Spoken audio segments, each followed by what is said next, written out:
Well, joining me now is the Hawks national spokesperson, Captain Paul Ramoloko, and the cybersecurity expert for Wolfpack Information Risk, Craig Rosewarne, to talk to us about cybercrime. Gentlemen, thank you so much for joining me here on ANN7 Prime. Paul, sounds fantastic and incredibly complicated to have made this kind of arrest, but it seems that all the agencies were working together. Tell us a little bit about how you swooped down on the syndicate. Yeah, thanks, Chantall. This operation is actually a docket from Mississippi, the U.S. One person was victimized by these criminals. They were operating from South Africa. So this suspect will be extradited to Mississippi. So we're actually assisting our counterpart, the U.S. Homeland Security investigators.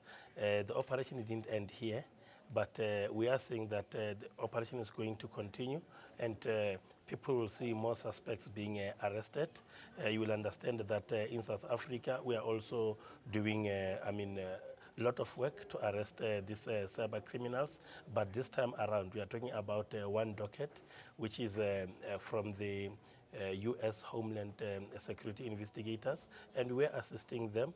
These guys, unfortunately, were operating from, our country. We are saying even if they can victimize people in other countries, we will cooperate with the other, law enforcement agencies and make sure that the long arm of the law touch them wherever they are. And of course, Craig, it's not that easy to track down on cyber criminals, is it? We know it's a highly complicated thing. We know that according to the 2013 Norton report, South Africa's rated number 3 behind Russia and China when it comes to cybercrime. Can you tell us how serious it is in South Africa? Well, it is a growing trend around the world, and South Africa, we're seeing large growth in all different types of cyber criminal activity. We did a study about 2 years ago. We estimated the cost of cyber criminal activity to cost 2.6 billion rand, the economy. Interestingly enough, we've just done a study in Nigeria about 3 months ago, and we've actually come up with very similar figures as well. We saw $200 million being lost over a 1-year period. My word, that is a huge amount of money. And how are people getting caught in these scams? You would think that now everybody's aware of the type of scams that they're mentioning, and yet still we have people falling victim. Well, it's a combination of the increase in complexity. So criminals are getting very, very clever. Technology is advancing, and it's the rate of attacks are increasing. So to give you some scary stats that we're seeing around the world, in 94, security researchers were picking up 1 new threat every hour.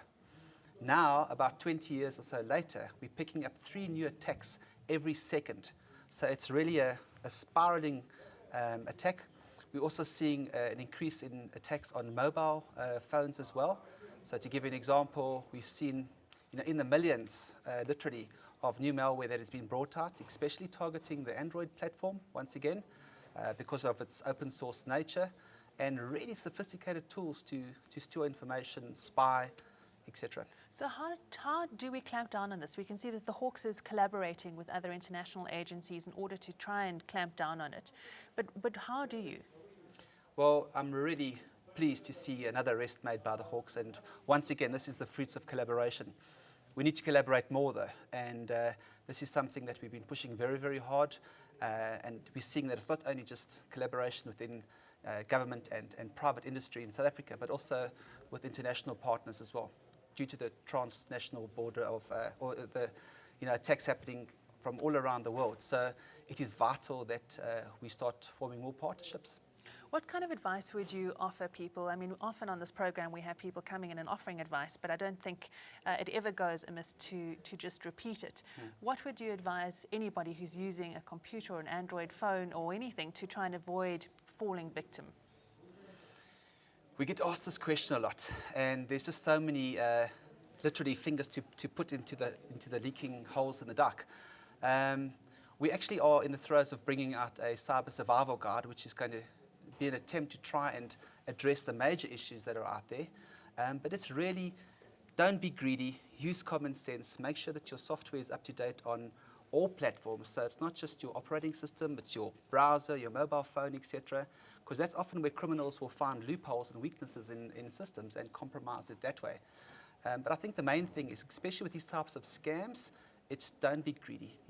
Use common sense. If you didn't enter a competition or you're not living in a certain country and you win a Nokia prize, don't fall prey to these sort of scams.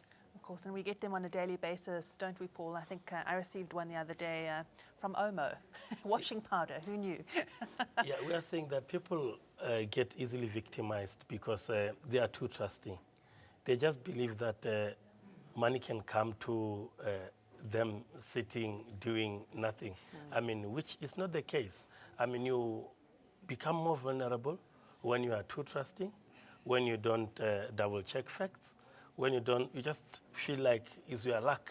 I mean, and things don't go that way.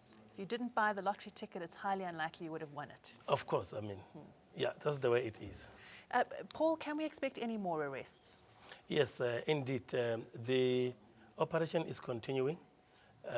We are also having other parallel operations. I believe that my sources tell me that you're also going into human trafficking. We might expect some arrests with that?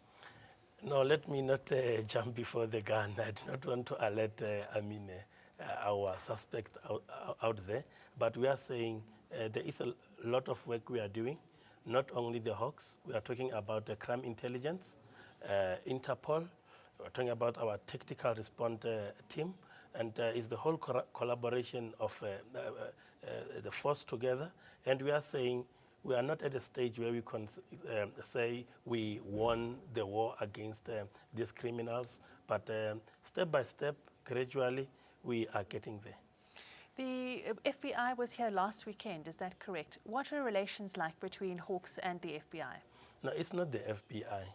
We are talking about the U.S. Homeland Security investigators based in Mississippi. Those are the guys we are working with because this is their docket. Okay, and what's that relationship like? Is everyone on the same page when it comes to tracking down these criminals? No, indeed, we are working together through Interpol, and we are saying that one can expect this type of results when this collaboration is stronger. Craig, a question for you. eBay wants more than 100 million people to reset their passwords. Is that the right way to go? Well, they have been breached, so this is one of the first things that we have to go now and do is just to, as an extra safety precaution, just go and make sure that you have updated your password. And once again, there's no harm in scanning a machine. We're getting to the point now where traditional antivirus is just not enough. We have to add additional tools onto our machine to warn us of websites that we're going to nowadays. It's just placing a lot more burden on the individual who's already battling with just the basics to have to do a lot more. Okay, and that's where we have to leave it, up to the individual to do a lot more. Well done to the Hawks for this arrest. We hope to see many more arrests in the future. We also know how complicated it is to track down these cyber criminals. And Craig, thank you very much for joining us here again. That was the Hawks National Spokesperson, Captain Paul Ramoloko, and cybersecurity expert, Craig Rosewarne. Well, that's all we have for you tonight. We'll be back at the same time tomorrow. From myself, Chantall Rutter Dros, and the rest of the ANN7 Prime team, thank you for watching, and a very good night.